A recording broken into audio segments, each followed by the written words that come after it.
Welcome to the Copper Cabling Fireworks Show. By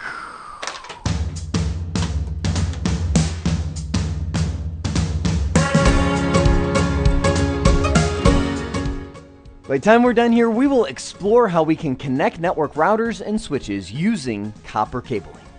And I've got to admit, I'm a little bit of a copper cable hoarder in the sense that, some people just have trouble letting go of certain things.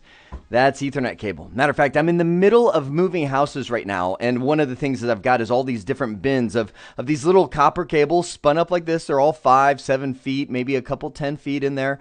And my wife is like, can't you just get rid of those? And I'm like, No, you wouldn't get rid of the children, would you?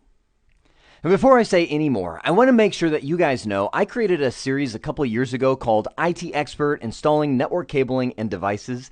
It was probably one of the most fun series I've created where I go through, how do you assess a building when you first walk in? How do you fish Ethernet cable? How do you mount a rack on the wall? And we actually mount a wall mount rack with it. Anyway, if you want to get into cabling, definitely check that out. And by the way, cabling is how a ton of people get started in IT. A lot of people will be going after a certification and they've got zero hands-on experience. One of the easiest ways is to get physical, get into the cabling side of things. So that's why I created that whole series. That being said, when I got into the network world, it was kind of a weird, unnatural thing because I got in as a trainer, meaning I had been teaching Microsoft technology, and before that, Novell technology. I've been doing this for quite some time. And then I got into network technology, and I kind of skipped this lesson on cabling. So when I got my certification and then started doing it in the real world, there was kind of a few weeks of just like, smack. All of the dumb questions came out. It's just, they came out on a job site and people are like, are you sure you know what you're doing?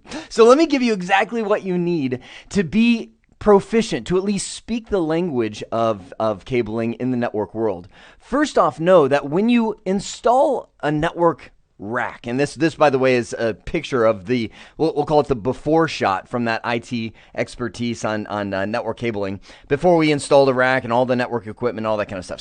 So first off, you see that I have this section of spool cable. Just about every building has a whole bunch of cable that goes up through the plenum space. By the way, plenum space is up there. Up above that ceiling is considered plenum space. That's where all the cables run. They go through the ceiling, down the wall, down the drywall, and that's where you cut the holes in the wall and put your wall jacks in and things like that. That is known as spool cable. That is cable that comes on spools like this, typically run in boxes, typically run a whole bunch of strands at a time. Where you go up, you find all your locations, then you fish it down the wall to the individual wall jacks. Now, there's a whole bunch of different categories of cable, and as of right now, which is the beginning of 2020, Category 6 is what you're going to find in a lot of the newer buildings. Category 5E, what you're going to find in a lot of older buildings, but in a lot of really old buildings, and I'm talking really old, that haven't had technology in them for quite some time. So a lot of times warehouses that just haven't had a tenant, et cetera, will be filled with Cat 3 cabling, which was old phone cabling. You don't want to be able to use that. You don't want to be able to. You don't want to use that for a network environment. So you may end up having to recable that sort of building. The way you do it, go buy a whole bunch of spools, 1,000 foot at a time, run them through them. That will come down to a patch panel. Now, a patch panel is simply a junction point where all of that spool cable comes and goes into the back of that patch panel. And then on the front, you have a whole bunch of network jacks, which you run to the actual switch. The reason we do that, and by the way, those little runs are typically done with patch cables that can be anywhere from 1 to 10 to 20, it depends how far away your switch is, foot of cable. The reason that we have this junction point is we don't want all the spool cable coming out straight into the switch because that pretty much fixes the location of the switch right there. You can't really move it around, whereas the patch panel gives you the flexibility, especially once you get into a rack, which is what I do in that other series, to be able to put the switch, a couple units up, couple units down. It lets you move without having to pull a whole bunch of cable out of the ceiling. Now, you should know that Ethernet cable goes 100 meters maximum. Now, that's technically the maximum, or 328 feet.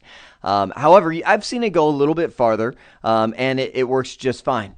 If you go too much farther than that, you end up with one of the most terrible issues that you can have, and that is slow network connections. because you're going to be dropping traffic because it's losing signal. It's not able to get there in the amount of time, et cetera, et cetera, et cetera. And what that comes in on your report is my network connection is slow, because the computer will recover from that, right? It'll resend the data and it'll get there. And you're going, I mean, just imagine yourself. Hey, it's slow. I mean, is it the internet connection? Are you just used to something faster? And you troubleshoot, you're kind of like, yeah, it is kind of slow. But you never think, oh yeah, this is a cable longer than 100 meters, right? So you're causing a ton of pain. They actually make cable testers that will tell you how far, when you plug in one end and plug in the other, how long that cable is without you actually getting up there with some kind of tape measure. Last couple things that I'll say. There are different grades of cable that you can buy. Plenum cable is designed to be in that plenum space above the ceiling.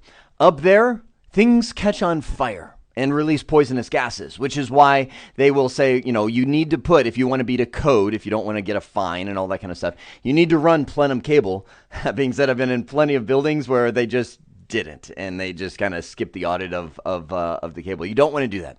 Riser cable is, it can still come on a spool. It's not like riser is the small patch cable. It still can come on a spool, but the riser cable is the stuff that you would just have in your hand. This would be considered, it's a patch cable, but it's considered riser cable, meaning you can light it on fire and it will poison you, right? Because it's not that special grade.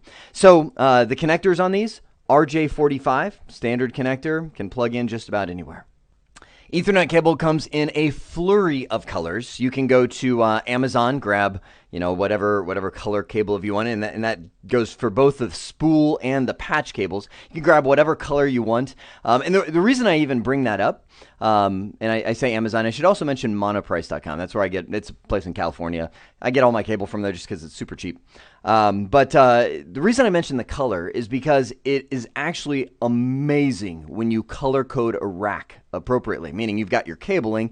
All the patch cables are black, for example, or blue. The cables that go to the router internet connections, those might be red. So you can just easily spot them and be like, there's an outage, internet's down. Oh, check the red cable. Is that plugged in correctly, right? So you can really be strategic with the different kind of colors. Just so you know, I don't know why, it just happened. Someone gave me a purple cable at some point in my life, and I adopted it. And ever since then, I've bought purple cable. So if you're ever in a building and you're like, why is all this cable purple?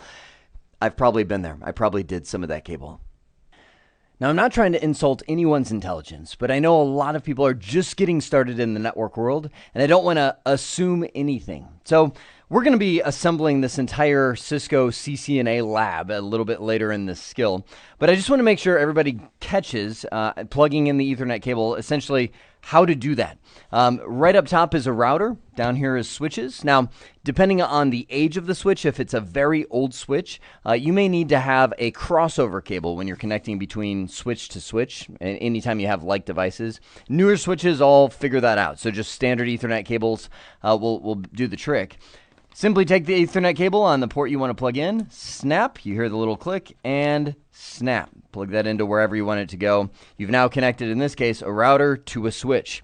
Now, last thing I'll mention, I don't want to overlook that little snap. These little clips break off. It just happens as they age and you pull them out of piles of rat's nests and things like that. If you break the clip off on the end of that Ethernet cable, throw it away. Don't assume that if it sits in there and you see the light come on, you're like, hey, that's a thing, right? No, it is not. That is not how you have a production network connection, because the next time somebody comes in and jostles the cables around, that Ethernet port is going to pop right out and cause a major network outage. You've now seen how we can connect network routers and switches using copper cabling.